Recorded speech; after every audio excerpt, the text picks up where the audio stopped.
dominical, si se quiere decir, de esta reunión, para darle ciertos alcances sobre la salud visual en estos momentos de pandemia a nivel de nuestra región, de nuestro país y, cómo no decir, a nivel mundial. La importancia que tiene la salud visual en estos tiempos y cómo nosotros podemos afrontar esta situación desde ese punto de vista.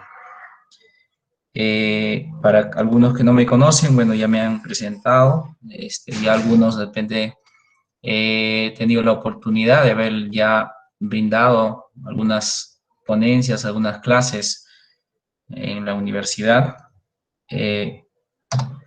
Sin más preámbulo, vamos a iniciar sobre esta ponencia. Hablando justamente en este contexto del COVID-19, como ustedes verán, para nosotros y como para todos ustedes, esta pandemia pues nos ha permitido salir de nuestra normalidad y vivir en una nueva normalidad como se especula desde los medios periodísticos o como se especula desde la OMS. Obviamente esto hace que nosotros podamos vivir o convivir en una nueva situación en la cual dejamos de lado ciertas actividades desde el punto de vista de salud, problemas económicos y todo ello. Y obviamente no podría estar exento este problema que es importante, que siempre está manifiesto en la población, como es el problema de la salud visual en nuestro país y en nuestra región. En ese sentido, obviamente la salud visual se ha visto también más vulnerable con el COVID-19, dado que existe pues una demanda permanente que se da en los establecimientos de salud a nivel regional y a nivel nacional, en los diferentes niveles y en los niveles de complejidad diferente. Y es así que el COVID pues ha hecho que desde la parte de salud visual obviamente haya muchas restricciones, tal es así que en nuestra región incluso las restricciones han ido en tal sentido de que solamente se ha hecho atenciones de emergencia, ¿no? Emergencias por accidentes y principalmente traumas oculares. Y se ha dejado de lado muchas actividades en consultorio externo y principalmente las cirugías electivas. En ese sentido, obviamente, el problema de la salud visual en nuestra región se ha ido incrementando cada día más y hemos tenido que hacer o inventarnos a través de ciertas herramientas, como en estos momentos, por ejemplo, estamos haciendo esta ponencia a través de esta vía. Se ha podido ya en algunos establecimientos a nivel nacional implementar lo que es la telemedicina o teleorientación a estos pacientes y principalmente poder orientarlos sobre las patologías ya existentes en muchos de ellos, ¿no? Otra de las cosas importantes que debemos conocer es de que, como ustedes verán, este virus tiene la capacidad de contagiar a las personas a través de ciertos, si se quiere llamar, puertas de entrada. Entre ellos, pues, tenemos a través de la boca, a través de la nariz, y, cómo no decirlo, en una menor cuantía a través de los ojos. Tal es así que incluso si hablamos y hacemos una remembranza, uno de las personas o uno del personal de salud en el mundo y obviamente en China se dio a conocer de este contagio de este virus, el SARS-CoV-2, en China, fue un oftalmólogo. Fue un oftalmólogo que incluso, y ustedes de repente habrán escuchado vía la información que se tiene en el Facebook y todo ello, fue que se dio cuenta de estos pacientes, al estar evaluando pacientes con glaucoma. El doctor tuvo digamos, la expertise de haber encontrado a estos pacientes con glaucoma en Wuhan, al evaluar algunos pacientes que presentaban sintomatologías respiratorias y que advirtió incluso a la comunidad de salud en ese país. Y bueno, y a partir de ahí, pues, se inició toda esta pandemia, como ustedes conocerán y hemos visto, y nos estamos informando cada día. Obviamente que el problema de la salud visual ha tenido muchas repercusiones ante esta pandemia. Antes de la pandemia, por ejemplo, cerca de 220 millones de personas en el mundo presentaban deficiencias visuales y ceguera, según la OMS. Según estudios realizados en Lima, no yendo muy lejos, el 80% de los niños presentaban problemas oculares que manifestaban con problemas de enfermedades refractivas o errores refractivos, como el uso obviamente de lentes por miopía, astigmatismo, presbicia, hipermetropía y otras enfermedades que siempre estamos viendo el día a día en el consultorio externo y en emergencia. Otro de los grandes problemas también que ha suscitado es prácticamente esta pandemia al confinamiento o a las famosas cuarentenas de las personas en sus domicilios, y obviamente nos ha privado de nuestra libertad para nosotros poder movilizarnos, para poder asistir a nuestro trabajo, para poder estudiar, como en el caso de ustedes y la población, obviamente, y esto ha generado pues que existan otras formas que obviamente son positivas actualmente, que hay que rescatar también de esta cuarentena, y el uso de la tecnología o informática sobre todo, como lo es el teletrabajo o el estudio a través de estos medios que estamos actualmente desarrollando. Y en ese sentido, esto ha traído como consecuencia otros problemas que ya existían, que ya se ha venido estudiando incluso, como es la exposición a estos aparatos electrónicos y que han impactado fuertemente en la salud de los trabajadores y también de este grupo importante estudiantil en el mundo, en el Perú y, como decir, en Ayacucho. Ustedes también son parte de este grupo. Entonces, en ese sentido, a esto sale, y ya habrán tenido la oportunidad de repente muchos de ustedes de escuchar sobre el síndrome de visión de la computadora o de visión del informático. Entonces, esto es uno de los problemas justamente que se da en este contexto, y uno de los principales problemas en la salud visual que se da en este contexto del COVID-19.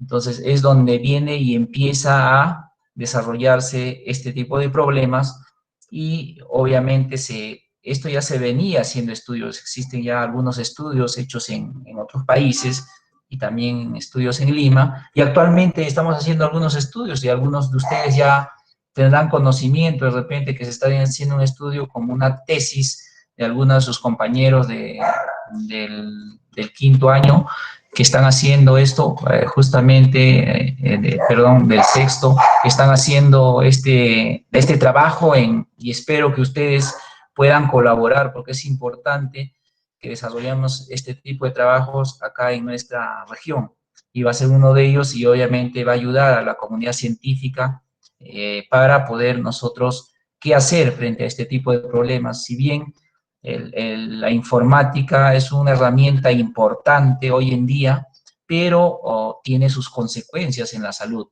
y obviamente en la salud visual. Y Y ustedes no me dejarán mentir, ustedes son parte de esto y habrán tenido la oportunidad de presentar más de una o dos o varias ocasiones este tipo de problemas, justamente al estar expuesto a estos monitores por tiempos prolongados, ¿no? Entonces acá tenemos, por ejemplo, sintomatologías como lo que estamos viendo en estos momentos, el dolor, irritación de los ojos, los llamados ojos secos o llorosos, o ojos con sensación de cuerpo extraño, las visiones borrosas, las visiones dobles, la sensibilidad a la luz, las cefaleas o las astenopias que decimos, y obviamente esto está relacionado con un problema en cuanto a la disfunción de la película lagrimal y principalmente a lo que es lo que llamamos desde el punto de vista fisiológico a la falta del parpadeo, ¿no? Entonces, una de las causas de estas molestias, de esta sintomatología en el síndrome de visión de la computadora, es justamente la falta de parpadeo. Ustedes deben conocer que fisiológicamente las personas parpadeamos entre 16 a 18 veces por minuto, ¿ya? Eso es lo normal. Pero en estas condiciones, generalmente, estos parpadeos se reducen casi a un 50%. Es decir, dejamos de parpadear en un 50% de veces y eso conlleva justamente a una disfunción en la película lagrimal. Es decir, nosotros no estamos lubricando adecuadamente nuestra superficie ocular y eso pues nos va a generar toda esta sintomatología que se muestra aquí en la diapositiva, ¿no? Como estarán viendo. Otro de los problemas que directamente está relacionado con el COVID-19, como todas las infecciones virales, es justamente la conjuntivitis.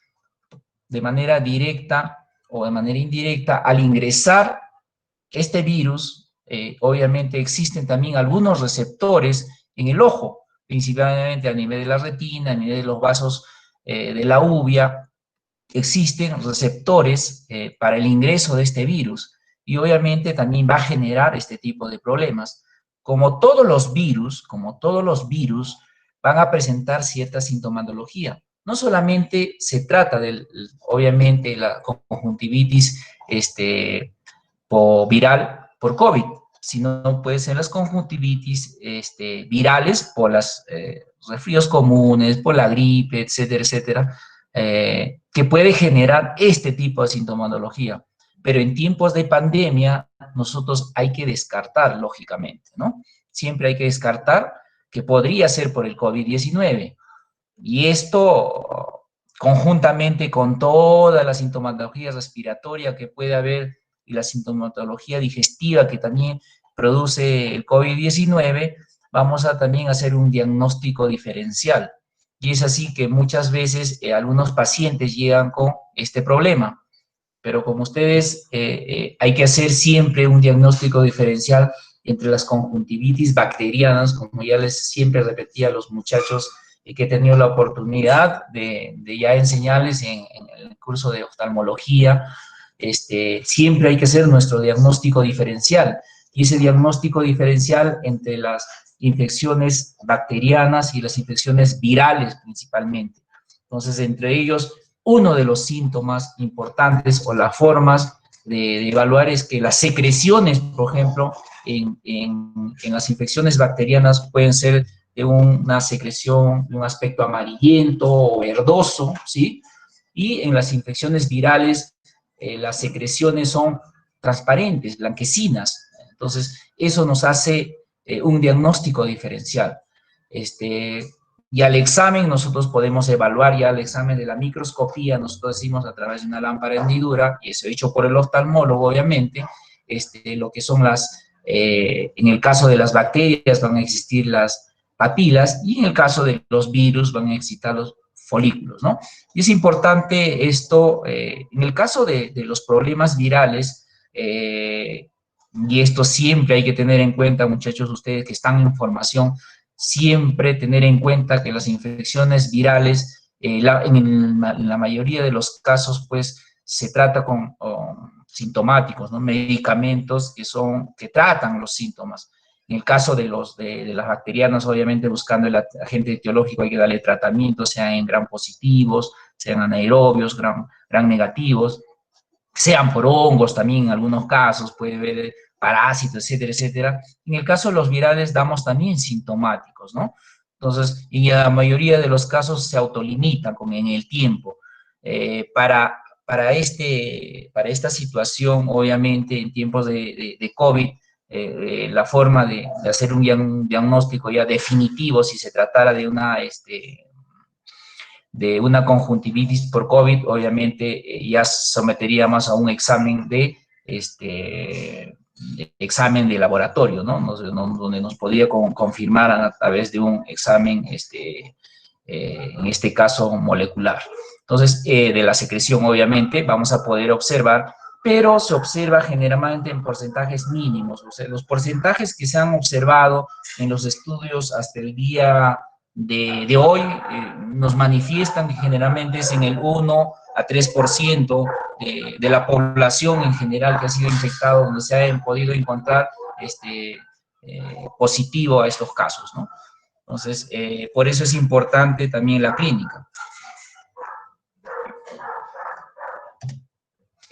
Como les digo, para este tipo de casos ya existe para esto del síndrome de la visión de la computadora, existe ya múltiples trabajos, ¿no? Entonces, múltiples trabajos que se han ido desarrollando en los diferentes países y desde el año 2007, por ejemplo, acá tenemos un resumen de algunos trabajos.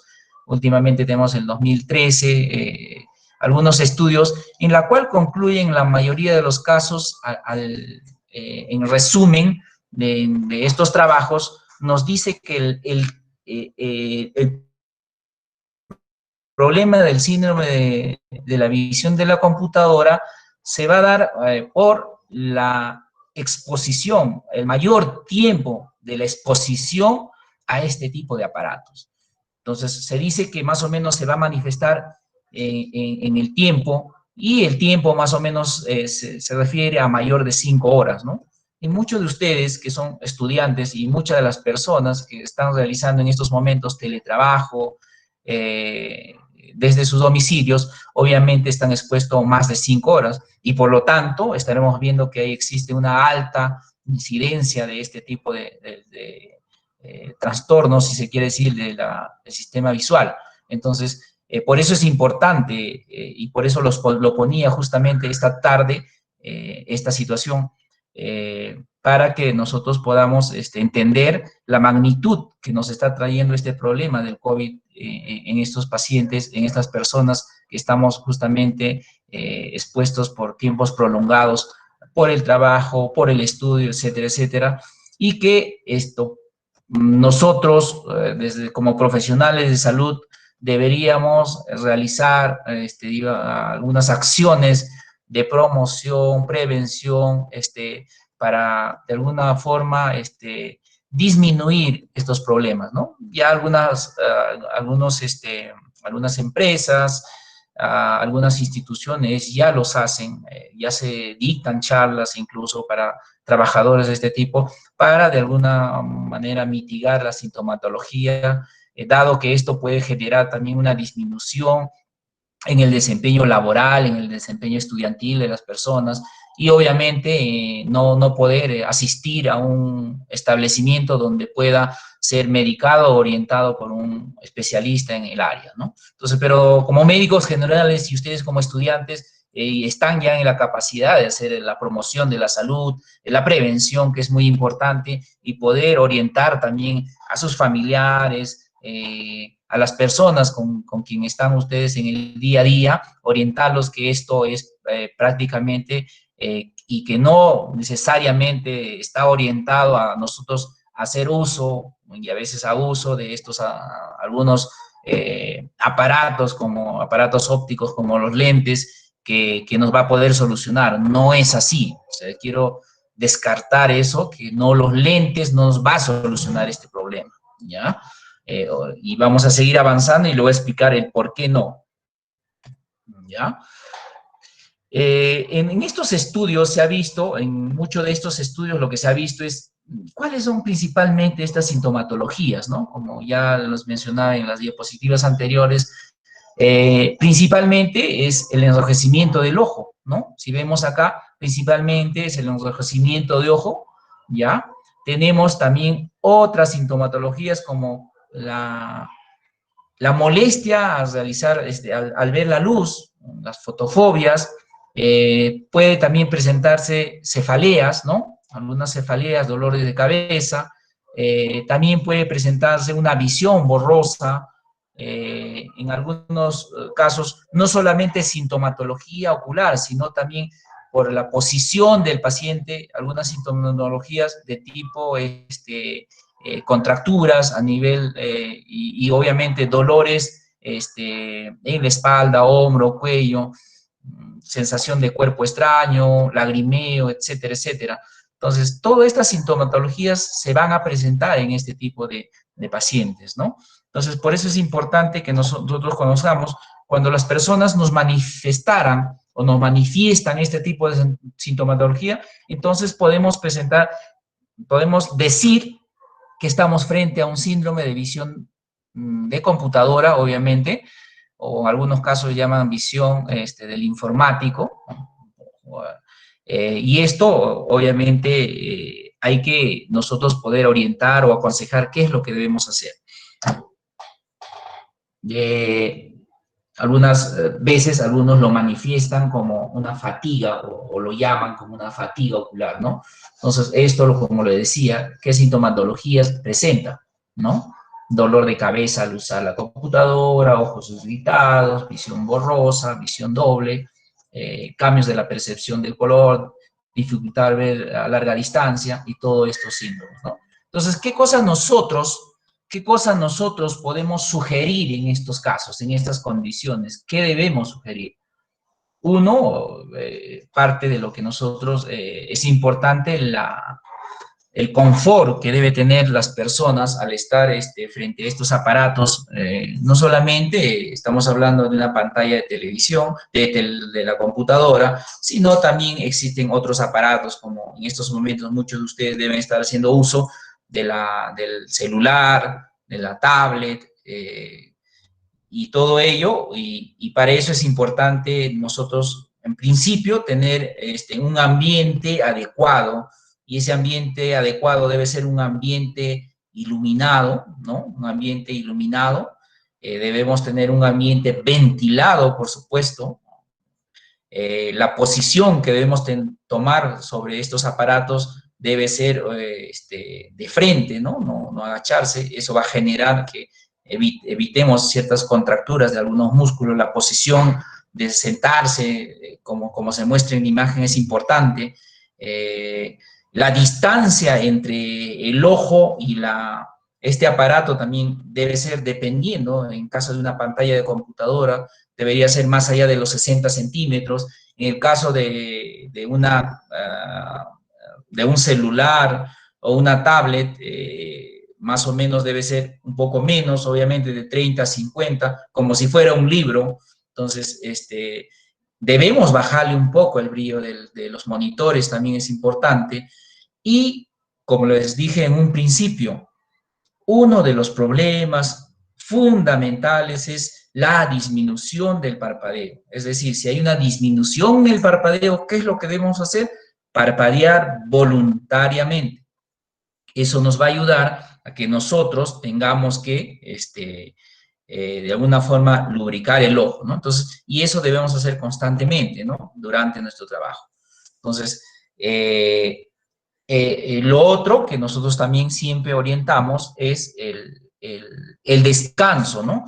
Entre una hora, más o menos el descanso debería ser más o menos entre 15 a 20 minutos, si se quiere decir, por hora de computadora, ¿no? Por una hora de exposición al monitor, debe haber un descanso más o menos entre 15 a 20 minutos, que debe ser importante. Siempre la mirada, la visión no debe ser solamente por mucho tiempo de cerca, de vez en cuando debemos mirar también de lejos, y eso es importantísimo. ¿ya?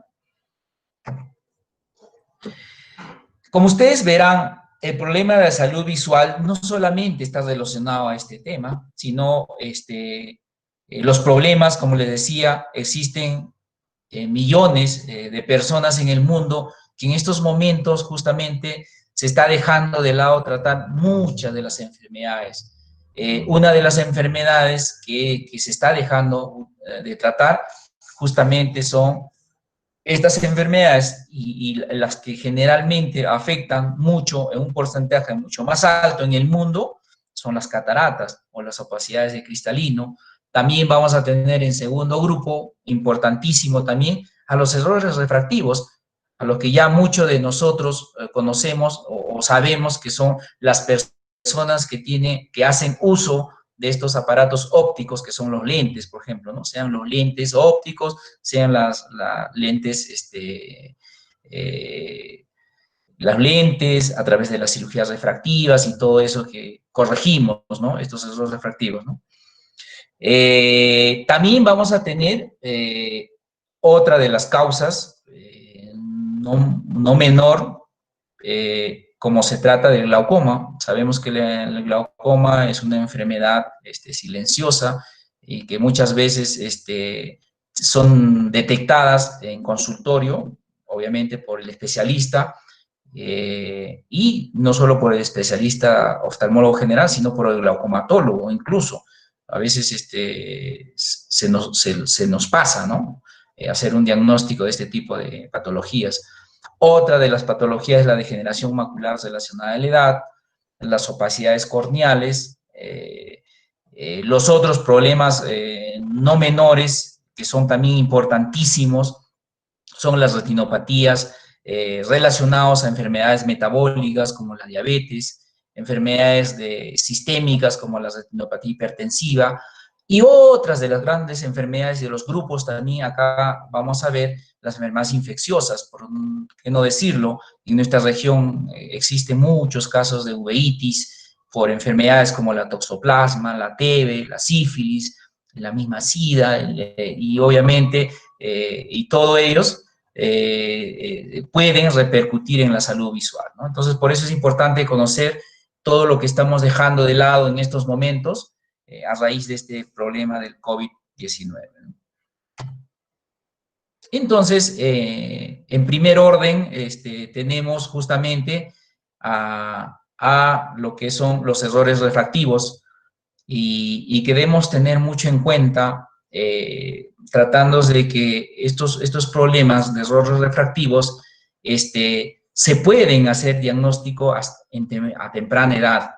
En estos momentos justamente estamos con ustedes que son parte de la sociedad científica de estudiantes y les propongo que de repente en nuestra región podamos hacer algunos estudios de este tipo, dado que la ambliopía es una de las consecuencias de no poder tratar este tipo de problemas en los niños.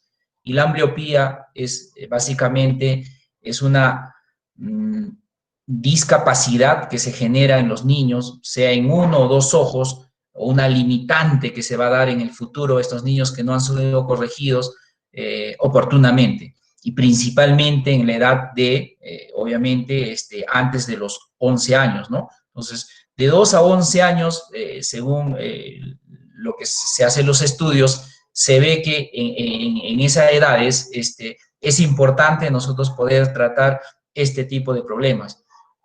Por eso es importante hacer un diagnóstico oportuno y poder intervenir a este grupo que no lo estamos haciendo acá en nuestra región y que ya es parte de la salud pública y que en regiones como en Lima, por ejemplo, en nuestro país, ya a los niños, por ejemplo, cuando ingresan al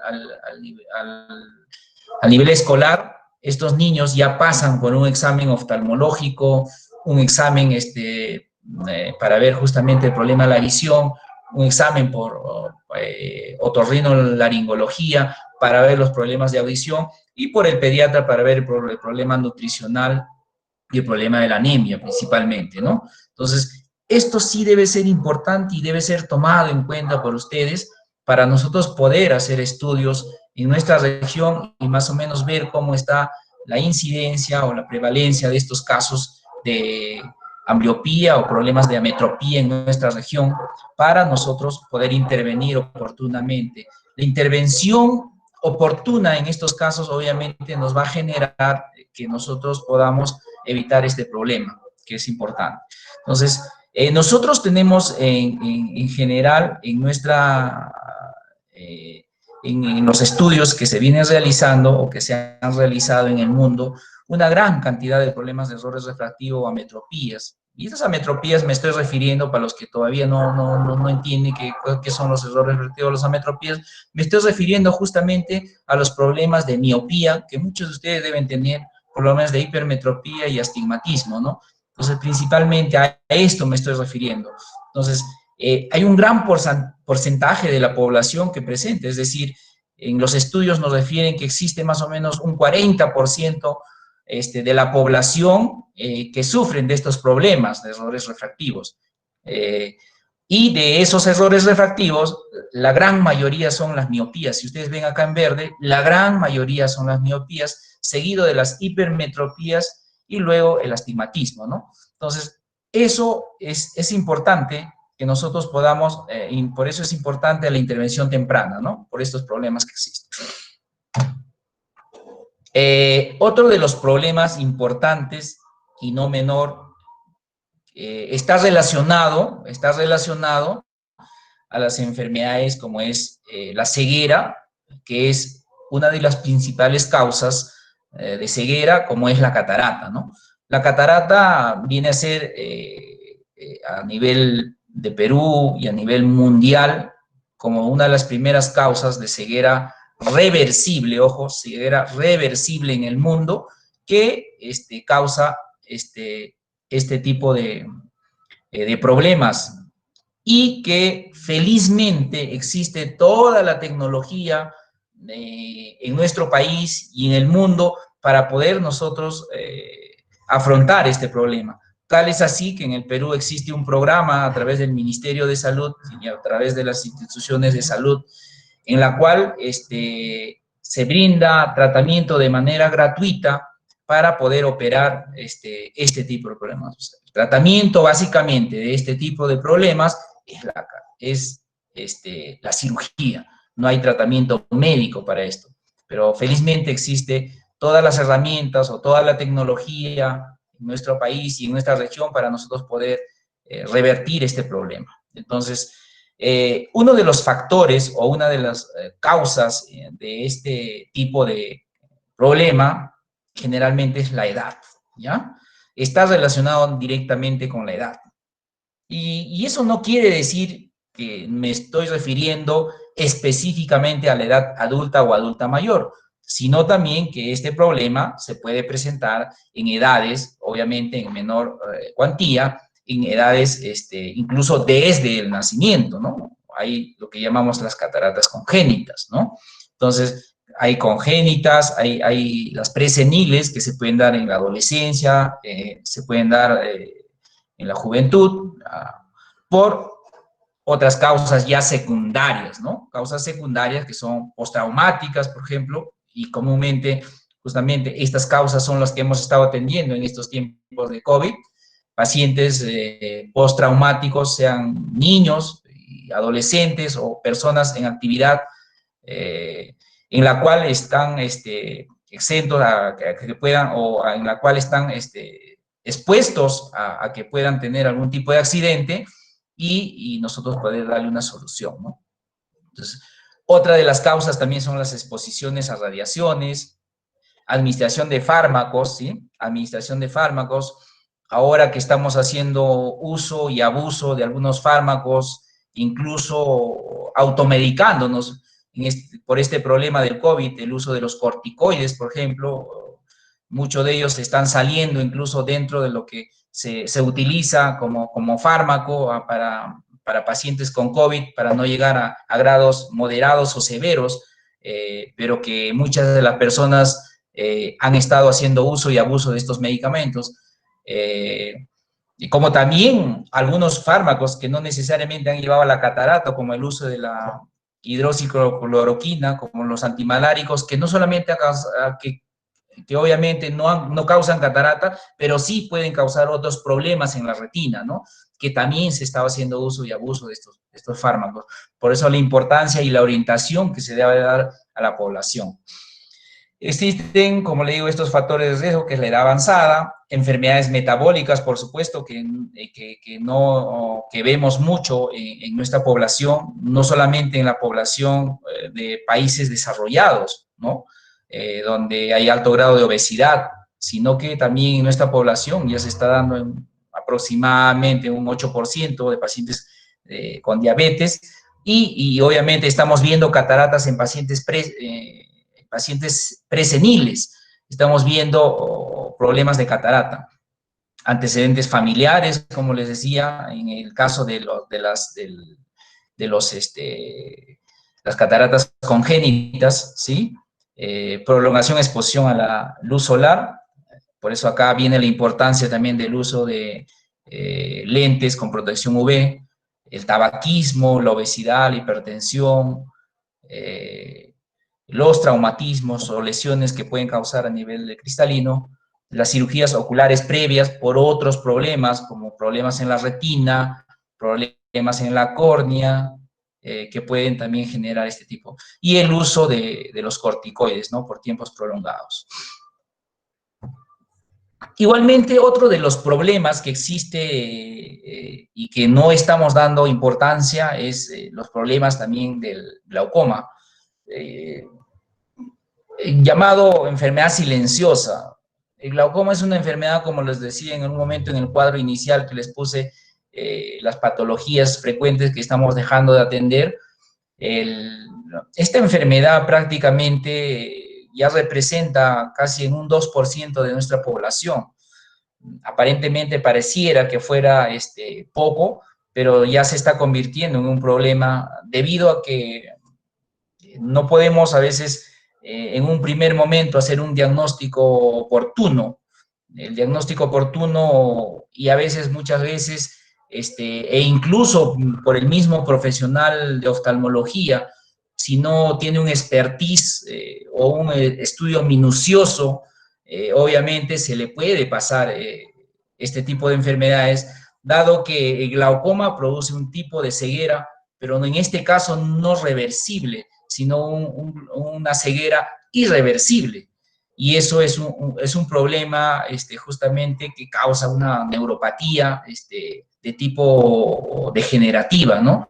Y afecta básicamente a la capa de fibras nerviosas, específicamente a las células ganglionares.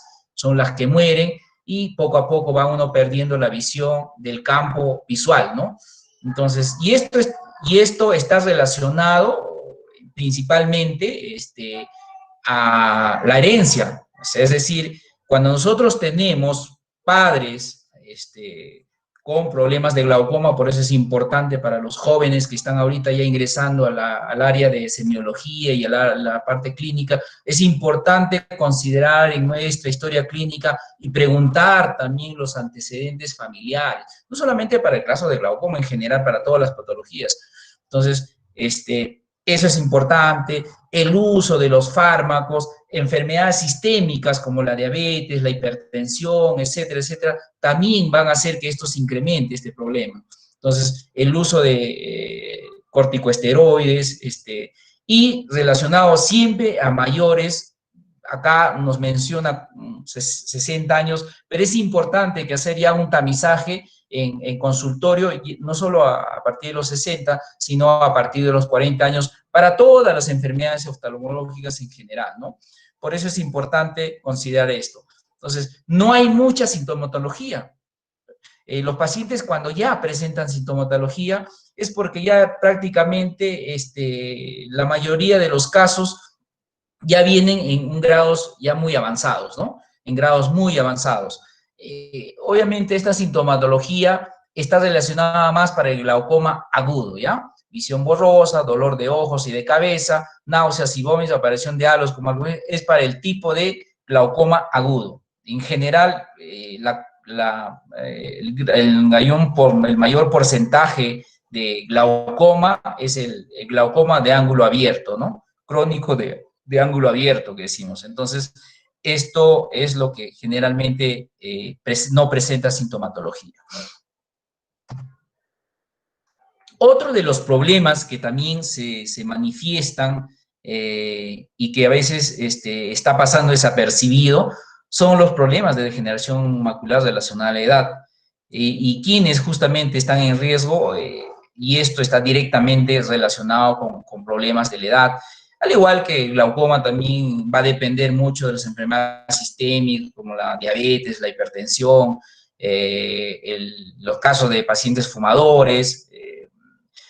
Obviamente tiene que ver mucho con la raza, principalmente los de raza blanca, ¿sí? Son los que pueden presentar este tipo de problemas, y uno de los factores, por eso se menciona que es relacionado a la edad, es justamente la edad, ¿no? Entonces, pacientes ya mayores de 50, 60 años van a presentar este tipo de problemas y también tiene una relación familiar directa, ¿no? Entonces, si tenemos padres o abuelos con este tipo de problema, entonces es importante nosotros ya descartar también este tipo de problemas, ¿no?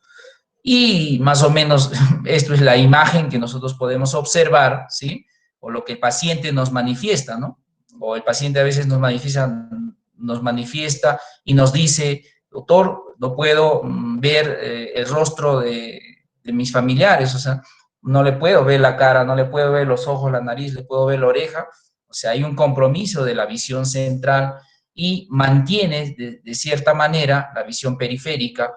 Hay una alteración justamente en la forma, o sea, el paciente puede manifestar que presenta eh, este problema de ver de manera distorsionada en cuanto al tamaño, la forma y todo ello. Entonces, podríamos estar nosotros pensando en una degeneración macular o alguna patología que está relacionada con la mácula. No necesariamente es la degeneración macular. Recuerden que un paciente si es joven podría estar relacionado a un agujero macular postraumática o algún problema en la mácula en sí por algún problema infeccioso que pueda presentar, ¿no? Entonces también podría manifestar este tipo de signos, si se quiere decir.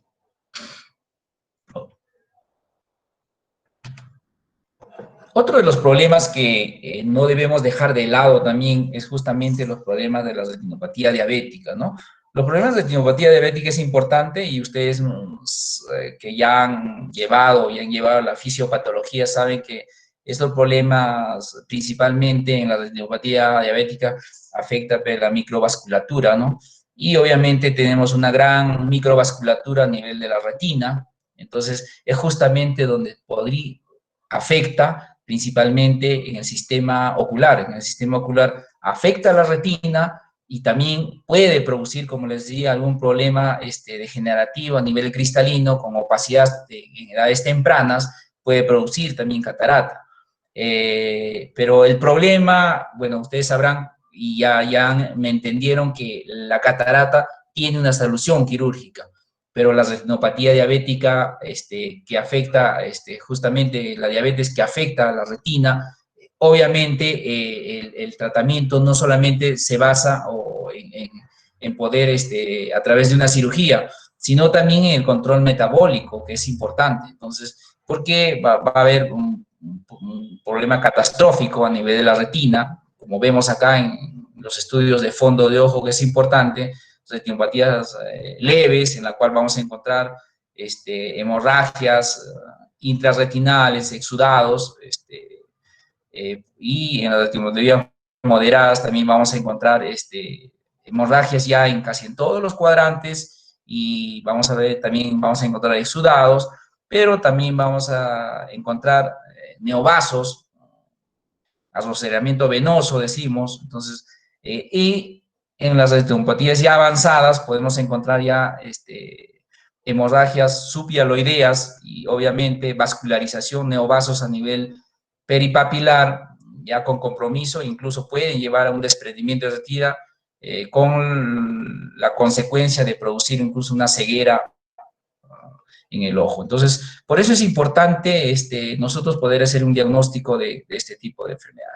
Entonces, siempre en los pacientes diabéticos debemos pensar que deben hacerse una evaluación oftalmológica inmediatamente después del diagnóstico, o muchas veces los diagnósticos lo hacemos nosotros, los oftalmólogos son los que primero hacemos el diagnóstico de diabetes, justamente al hacer estos tipos de estudios, este tipo de evaluación, y luego tenemos que hacer la interconsulta del endocrinólogo, lo cual debería ser al revés, pero sin embargo se da estos casos, ¿no?, en nuestra región. ¿Qué cosa en general nosotros debemos tener en cuenta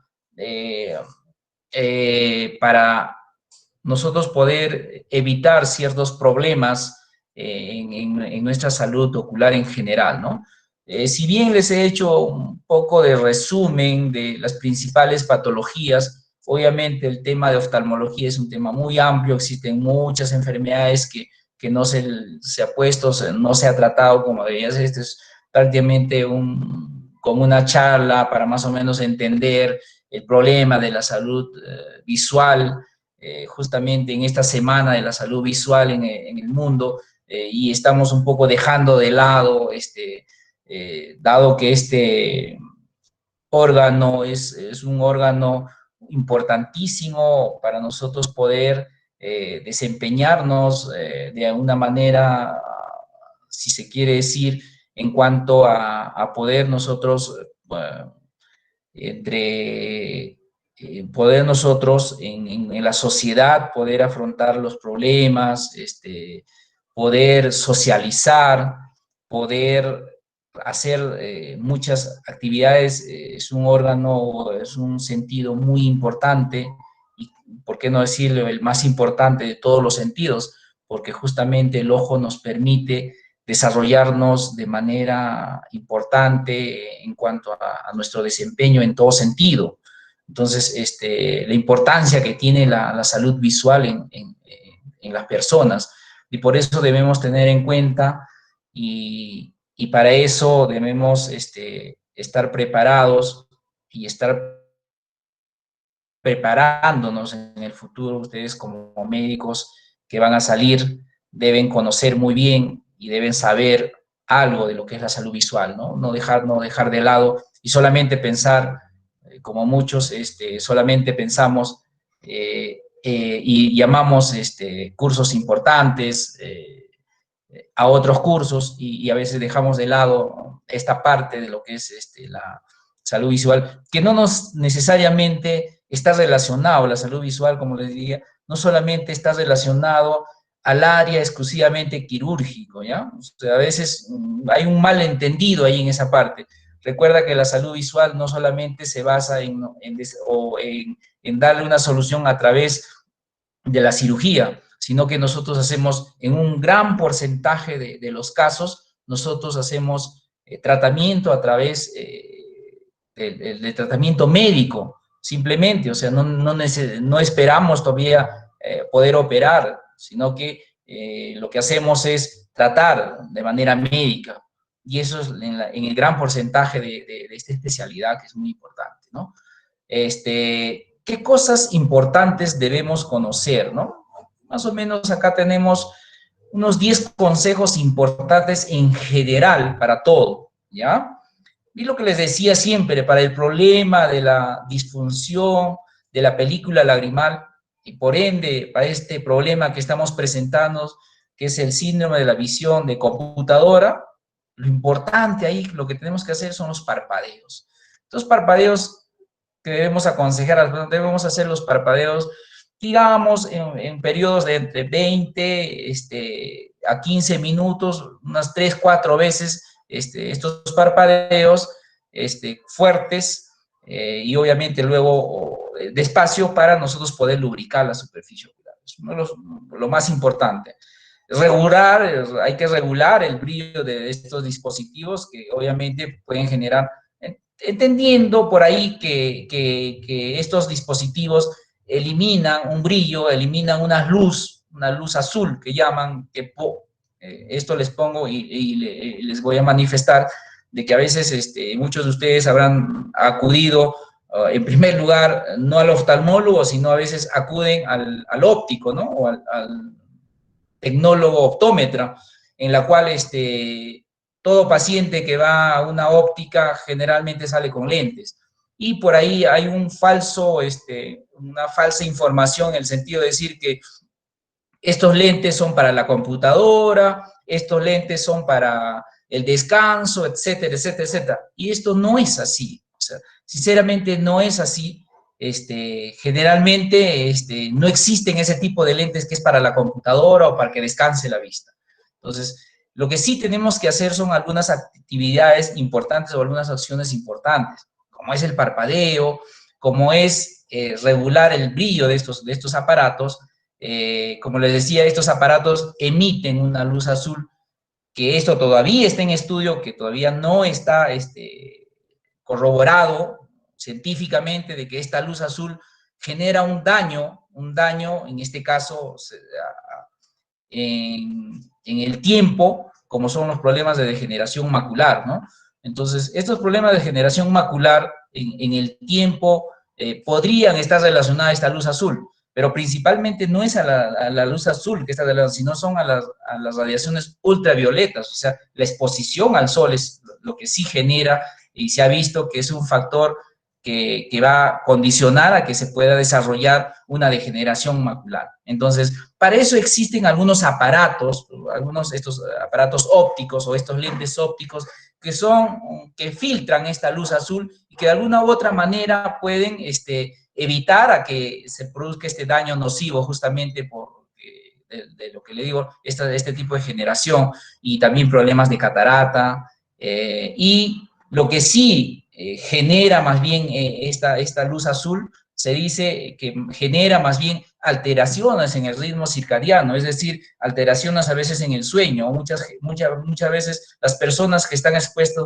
por largos tiempos pueden generar insomnio incluso, ¿no? O hacer el uso a veces de estos aparatos en ambientes cerrados, oscuros, con baja iluminación, todo eso sí podrían generar algunas alteraciones, ¿no? Entonces, estos aparatos ópticos tienen una función importante. Yo siempre les digo a veces a los pacientes y a ustedes también se los voy a decir, generalmente los aparatos ópticos tienen una función y esa función es de mejorar la agudeza visual. Es decir, mejorar la agudeza visual de acuerdo, es el concepto que yo tengo, la agudeza visual de acuerdo a lo que el paciente me pide. ¿Ya? Eso es el concepto que yo tengo y ese es el concepto que es en el futuro y o sea, yo quiero un lentes, o sea, me refiero a las personas que tienen errores refractivos, quiero tener un aparato que me ayude a percibir de acorde a la actividad que yo realizo. Hay personas que ven, digamos, tienen una limitada agudeza visual, pero están conformes, o sea, no necesitan, pero hay personas, como son los docentes, por ejemplo, o hay personas artistas que necesitan ver detalles, contrastes, etcétera, etcétera, entonces requieren de repente una corrección óptima, y eso es importante, pero no que ponerle lentes a todo el mundo, o sea, no todo el mundo debe usar lentes, o sea, no va por ahí el tema. Entonces, la importancia del ver, o sea, del tiempo, de la permanencia, de estar expuestos a estos aparatos también, nos genera el hecho de estar mucho tiempo, estar viendo de cerca o mucho tiempo, estar viendo de lejos, también genera problemas en cuanto a la visión. Y obviamente esa visión borrosa que les manifestaba como síntoma se debe pues a la falta de la lubricación, ¿no? Y lo otro le decía, descansa la vista, pero ¿cómo yo descanso la vista? ¿Con un lentes de descanso? No, por supuesto que no. O sea, ¿cómo descansa la vista cuando uno duerme? O cuando uno cierra el ojo, cuando uno deja de hacer de estar frente al aparato, en este caso del celular, la computadora, etcétera. Entonces, existen algunas fórmulas, por ejemplo, de la regla del 20-20, ¿no? Entonces, cada 20 minutos descansar 20 y todo eso. Entonces, todo eso sí puede generar ciertos cambios, ¿no? Entonces, y esa exposición o ese descanso sí va a ayudar justamente al margen de que uno tenga o no tenga aparatos ópticos, como en este caso los lentes, nosotros, igual la visión, solamente con el hecho de dejar de ver o cerrar los ojos o parpadear, va a descansar la vista, ¿no? La distancia es importante, como lo decía, entre 50 a 60 centímetros para este tipo de aparatos, pero para el caso de la tablet les decía que puede ir incluso de 30, ¿ya? O sea, para el caso de las tablets celulares, un poco más cerca, pero hay que bajar siempre el brillo de la computadora. Para aquellas personas que hacen uso de estos lentes también en tiempos de COVID, como ustedes verán, es importante decirles que dejen de usar los famosos lentes de contacto, ¿no? O lentillas, como lo llamamos. Estos lentes de contacto deben ser de uso descartable, no deben ser esos que se vuelven a usar debido a que justamente al manipular podemos nosotros también contagiarnos, ¿no? Con esto del COVID. Por eso es importante también dejar de hacer el uso de estos lentecillos, ¿no? O lentes de contacto. Y lo otro es que uno no se debe frotar los ojos. Definitivamente, cuando uno tiene este problema, a veces nos estamos mucho tiempo expuestos, lo que hacemos es frotarnos los ojos. No solamente nos podemos llevar el virus, sino también nos estamos dañando la vista. Entonces, y principalmente nos estamos dañando la córnea. Entonces, los pacientes que son frotadores constantes tienden a ser, en el caso de los niños, por ejemplo, que están en pleno crecimiento, hacen algún grado de astigmatismo, o incluso en algunos casos están relacionados a un problema que se llama distrofia corneal o queratocono, para los que ya más o menos entienden. Eso también podríamos evitar a través de frotarnos el ojo. Mantener una temperatura de ambiente agradable, como les decía, tiene que ser ventilado, iluminado, que es importante, y obviamente tener cuidados justamente con los problemas de los accidentes que pueden generar como consecuencia de la ocupación que puedan tener las personas, ¿no? Bueno, para concluir y por ahí esperando alguna pregunta, algo que se les pueda, que no, o alguna inquietud de parte de ustedes, de repente en otro contexto estaríamos hablando de algún tema específico donde podamos ahondar más y que ustedes tengan la oportunidad de aprender algo más. Estamos justamente para poderlos servir, muchachos, y más agradecerles y por estar en estos momentos atentos de esto, a pesar que es un día domingo, entiendo que hay que estar en familia, pero el estudiante de medicina es así, tenemos que estar el día a día, aprender, somos esa profesión que nunca termina de estudiar, ¿no? Estudiamos, y de manera anecdótica, uno de los oftalmólogos más antiguos del Perú es el doctor Contreras, que justamente el INO también lleva ese nombre. Él actualmente vive todavía y actualmente sigue participando en los congresos de mi especialidad, y para nosotros es un honor tenerlos y es un ejemplo a seguir, ¿no? Y ustedes también obviamente se van a dar cuenta que nunca el tiempo va a ser un obstáculo para nosotros seguir aprendiendo. Y eso es lo más importante. Y cada día nosotros para mejorar nuestras competencias en bien justamente de la población, muchas veces tenemos que ir desaprendiendo también algunos conceptos, algunas cosas que nos han enseñado y que pueden estar en los libros, y que hoy en día no solamente nos basamos en los libros, sino que nos basamos en los estudios, en las evidencias científicas, y no tengamos los errores que actualmente estamos teniendo en esta pandemia, por ejemplo. Les diré que de repente en algún momento yo como oftalmólogo, ¿qué hago? Pues, ¿no? ¿Cómo contribuyo yo en esta pandemia? A veces en las reuniones de chat que tenemos, de los chats del colegio, los cuerpos médicos, a veces nos hemos enfrascado y siempre estamos pensando en que como la población en general nos pusimos a reclamar que en el Perú no teníamos pruebas para poder afrontar el COVID.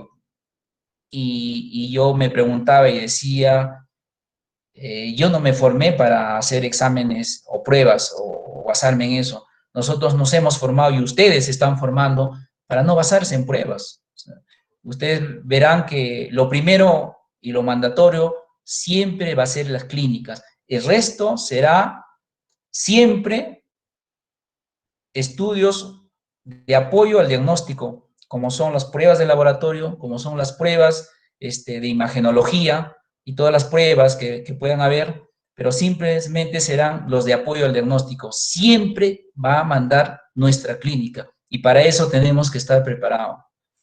Gracias. Muchas Gracias, gracias. muchachos.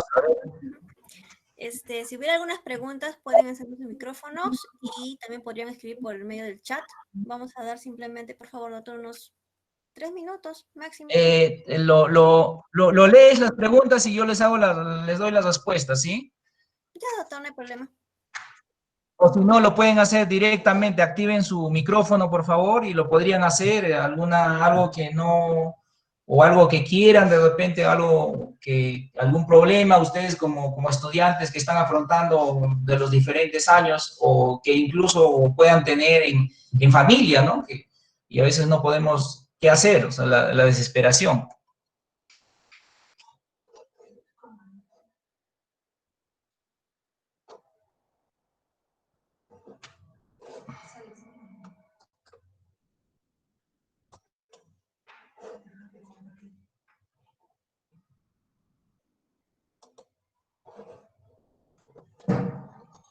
A ver, preguntas, chicos.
No.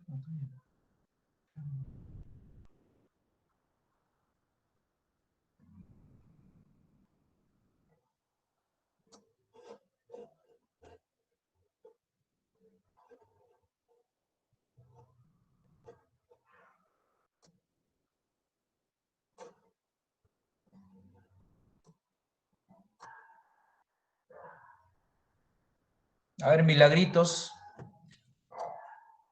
¿Cómo están ahora? A ver, ¿está Milagros?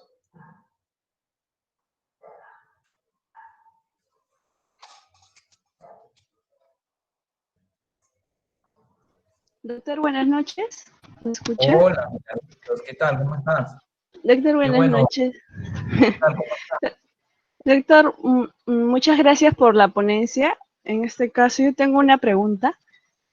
Si tuviéramos, digamos, el síndrome ya mencionado en su ponencia, ¿cuál sería el manejo inicial que nosotros podemos hacer, ¿no? en esta cuarentena, en esta situación actualmente? Claro, en principio, como le decía, ahí de tu grupo, me parece que Keiko está haciendo ahorita el trabajo de investigación, no sé si tienen conocimiento, en la cual estamos ya nosotros desarrollando y ahí estamos considerando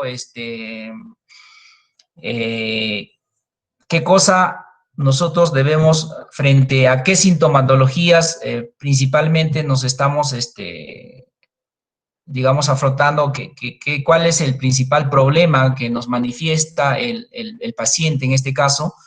Este estudio me parece que va a ser a Keiko. Está Keiko, ¿no? Ah, Keiko está. Entonces, ¿cuál es a Keiko? Doctor, buenas noches. Hola, Keiko, ¿cómo estás? Doctor, excelente ponencia. Gracias por brindarnos sobre este tema muy importante, ¿no? Sobre todo ahora que todas las clases lo llevamos prácticamente en vía virtual, ya sea por celular o computadora. Keiko, nosotros estamos realizando contigo el trabajo, ¿no? Usted está desarrollando la tesis, ¿sí? Sí, doctor, junto con mi compañera Clori estamos realizando. Ajá. Perfecto, Keiko. tú qué estás haciendo, y ahora invítalos a tus compañeros y justamente diles, o sea, la importancia que tiene este trabajo de investigación que estás haciendo con tus compañeros. Hazlo. Chicos, todos muy buenas noches. Ya habíamos enviado un formulario por parte de sus presidentes para que nos apoyen con el llenado de un cuestionario, ¿no? Ese va a ser de vital importancia para nosotros, sobre todo para ver qué medidas vamos a tomar, ¿no? Sobre todo en estas circunstancias. Y les pediría que por favor llenen ese cuestionario que les habíamos enviado.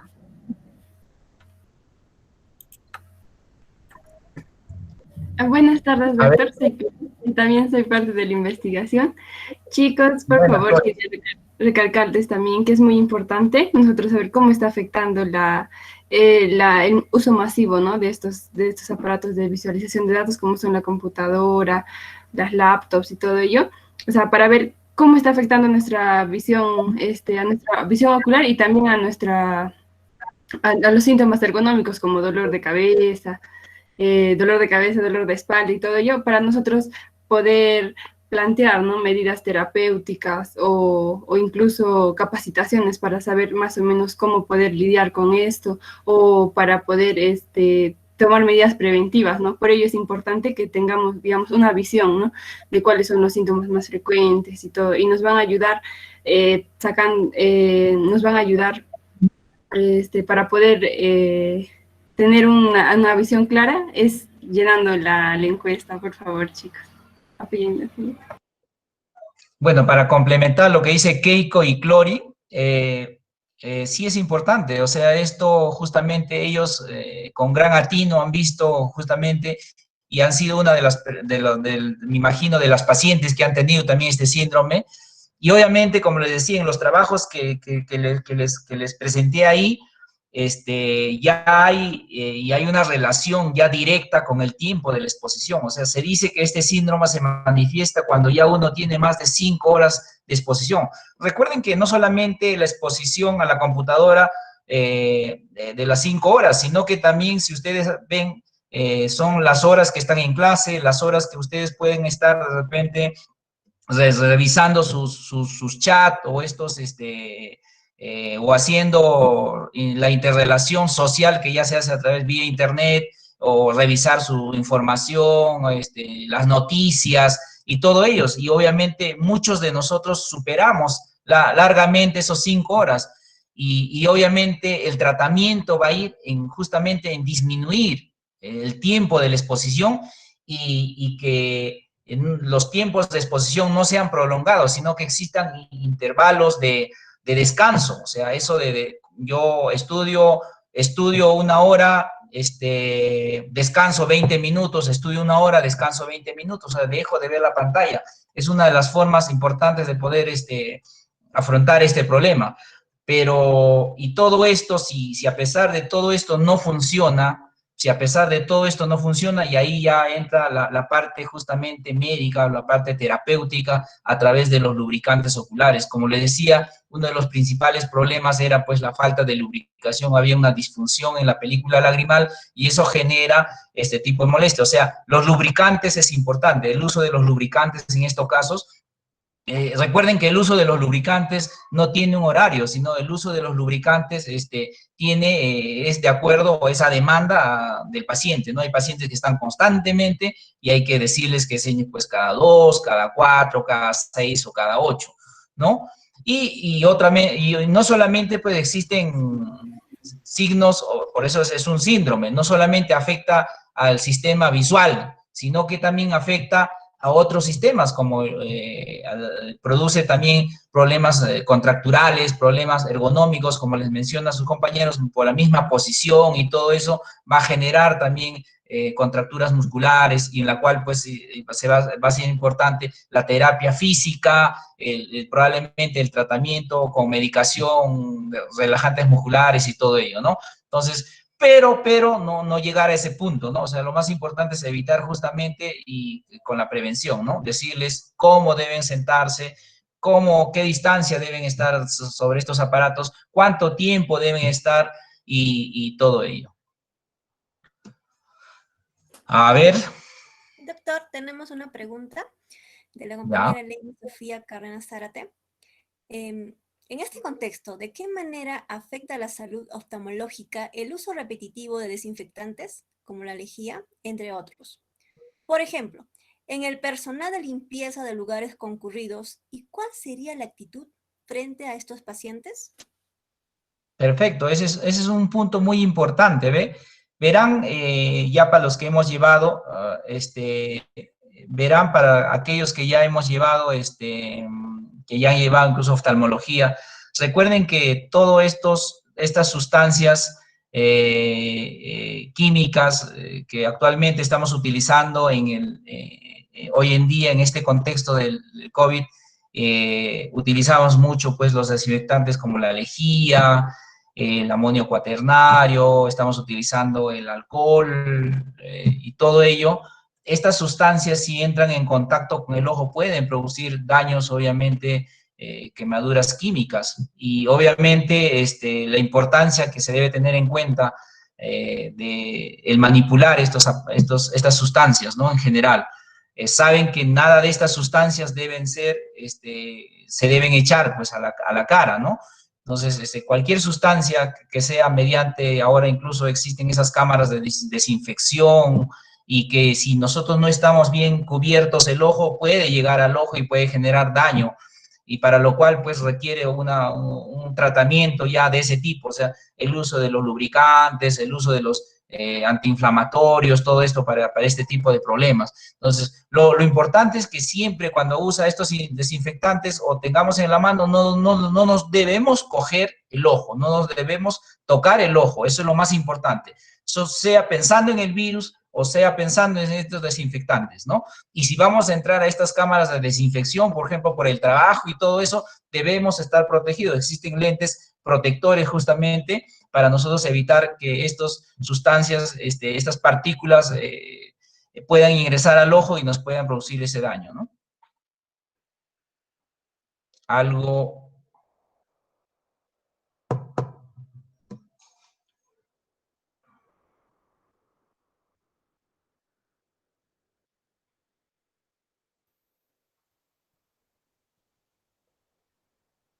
¿Alguna pregunta más, chicos?